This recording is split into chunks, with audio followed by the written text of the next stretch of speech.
What's going on, guys? It's Kyle again with DTOM Knives and Gear, and today we are going to be taking a look at this beautiful knife. This is the PMP Revenge. Very cool knife. Stay tuned.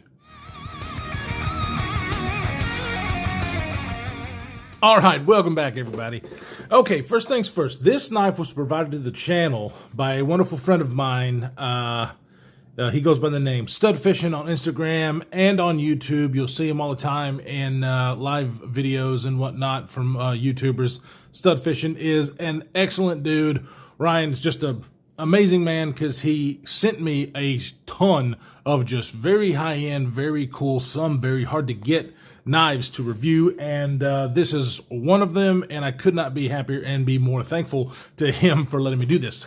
And now, this one is actually mine. I purchased this from Ryan. Surprise, surprise. But yeah, he had a grail of ours. Both of us have a knife that we consider to be a grail, and he had the opportunity to get one. Needed to sell a knife to come up with the funds, and offered for me to buy this, and I jumped on it. Now, would I rather have one that has not been modded out as much as this? Probably so. However, I dig the mods on this, especially a couple of them, which we'll go over in a minute. So, the PMP Revenge. PMP is a brand that has not been out a long time. I don't know much about them, or didn't know much about them. However, whenever Stud Fishing got this knife, I was like, whoa, that does look interesting. I did look it up, and at that time, the only ones that were in stock were like the full it's a black coating, but I can't remember exactly what the coating was. I don't know if it's DLC coating or not, but anyway, they come in a few different variations. When it was full tie, obviously, so you had a bronze and a blue, and I think a regular titanium finish, and then the full PVD coated. And that was the only one they had in stock at the time, and I didn't appeal to me as much as the other ones did.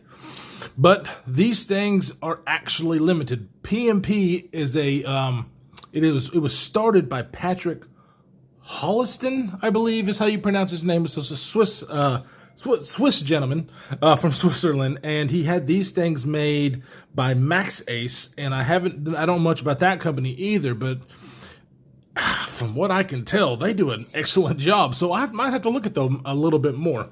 So it is, Max Ace is based out of China. So you have a Swiss maker, or Swiss designer, Swiss company getting the knife made out of China by a company called Max Ace. Really cool. I think they did a great job because they were able to give you a lot for the money. These things were around $170 to $200, depending, I guess, on where you looked. And for that price, holy crap, yes, I should have, even though it was the full PVD coated, I should have bought one. But now I'm glad I didn't really, because I have this one. Now, this one, I don't know what the original scale colors were, and neither does Stud, because the titanium was anode, which is a really good, really well done lightning anode job. Really well done, but it was the only thing that was done, and so Stud actually had BJ Hill from Hilltop Knives and Gear do the acid stone wash and the heat anode on all the hardware. That brought it together. It definitely looks a lot better and a lot more to my liking as far as a mod in this configuration, with the blade being done and the heat anode hardware. Of course, BJ does such a great job on everything that he does. So yeah, I'm super stoked that he was the one who did the mods. And so yeah, I am happy with the way it looks. Lightning anode is one of those things where I like it. I have one other knife that is in the lightning anode, which was done by Big Bore Knife and Gear, which is my sheepdog, and I liked that. I didn't know how I was going to like this for real, but it's something super cool. It's something that I can pull out of my pocket, and not a lot of people have seen this kind of finish if they're not in the community. And so yeah, I am really stoked and digging it. Now, this knife is definitely a Kyle knife. If you watch my channel for a while, which I appreciate, by the way, if you like this kind of stuff, go ahead. If you've coming out of the world here, hit the subscribe button, notification bell. This is a larger folder. I like the larger knives. So this one calls to me in that way. I also love the sheep's foot blade. That is another thing that I'm really, really happy with. The construction of this guy is pretty amazing, you know, because I don't know much about MaxAce. But if this is any representation, I'm a fan. Of course, PMP has a bunch of different models. They have one called the Beast, I think, which was their first model. Patrick was influenced by an American knife maker you might have heard of, Greg Medford. And so that's kind of cool. And of course, the Beast, if you've seen the Beast, you know that it's a beast. It has like 1/4-inch scale thick. Matter of fact, it might even be, anyway, it is the thickest, biggest knife, I think, as far as thickness that I've seen, except for maybe a Medford.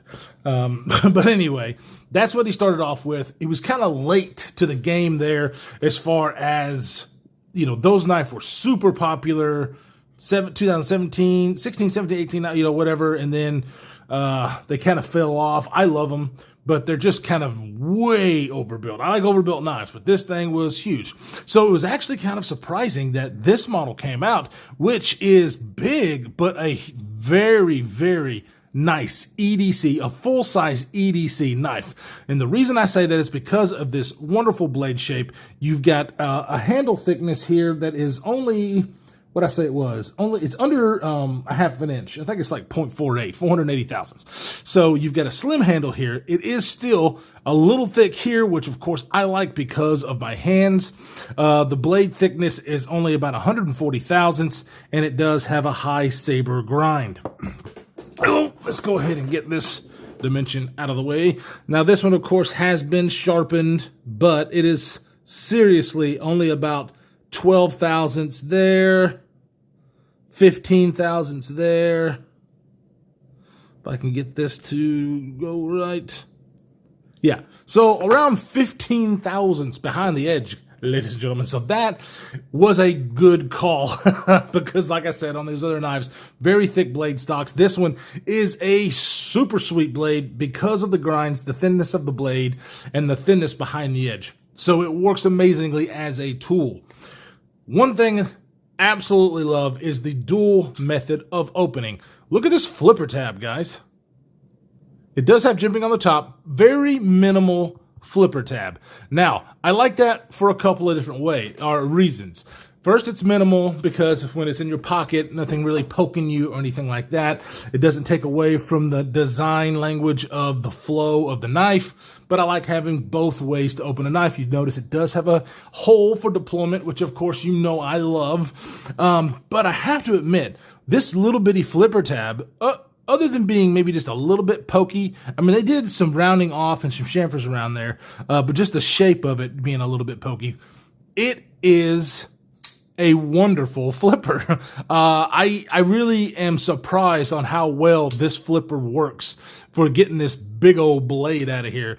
It is amazing, and I love to do it. Of course, you guys know me with this finger hole slot, whatever you want to call it.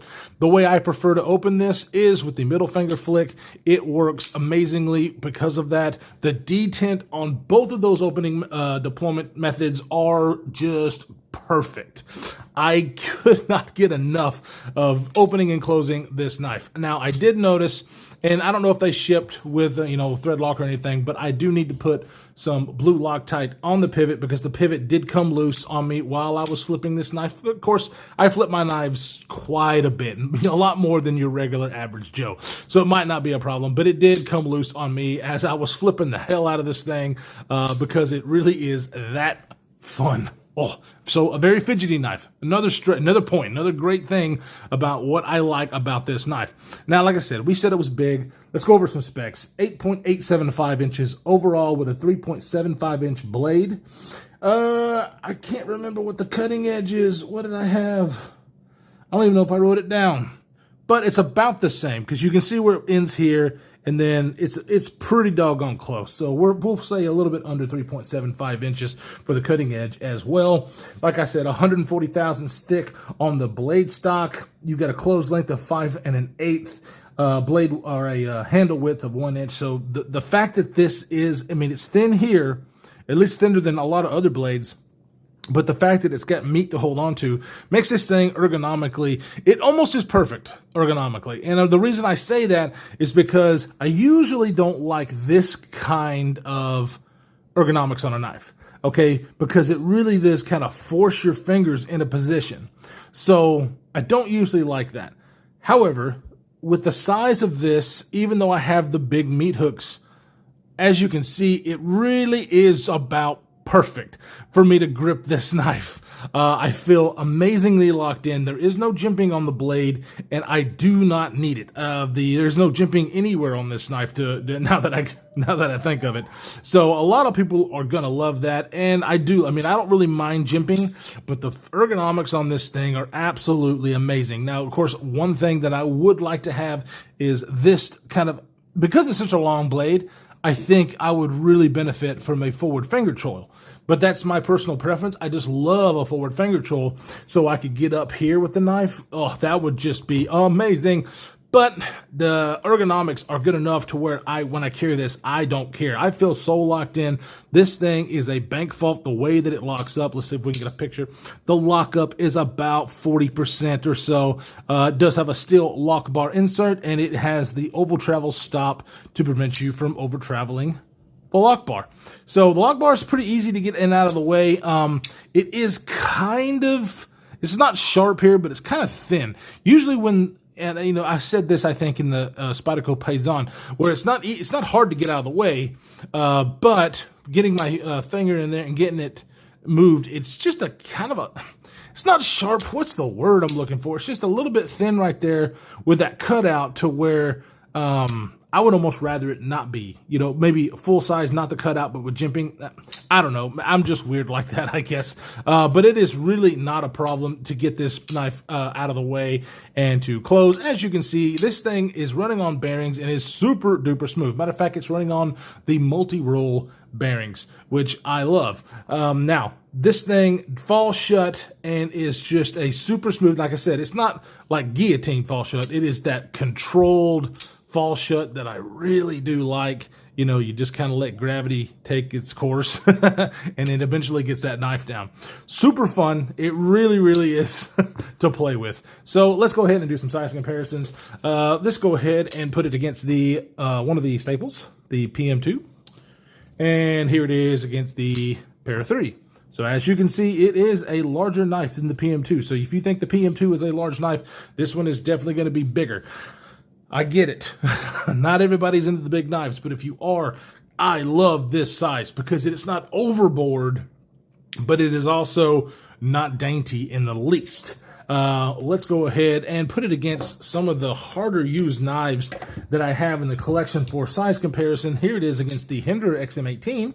This is the 3.5 inch, so it is bigger than that. The ergonomics on the Hinder are really good. I have my finger choil, what I don't have here. So ergonomically, the Hinder kind of takes it, but I'd almost, because this is open right here, I mean, I have plenty of room, the jimping is there, but gee whiz, I don't like this unless it's this size. I'm telling you, maybe a little bit longer I could handle. I know I could handle, but this, if it was any shorter, I probably wouldn't like it as much. Here it is against the Strider, one of my ergonomic wonderlands right here, and as you can see, it is pretty close to the Strider SMF, which is also pretty close to the Hinder XM24. So, very, very full-size knife, we'll say, and I love it. I absolutely love it.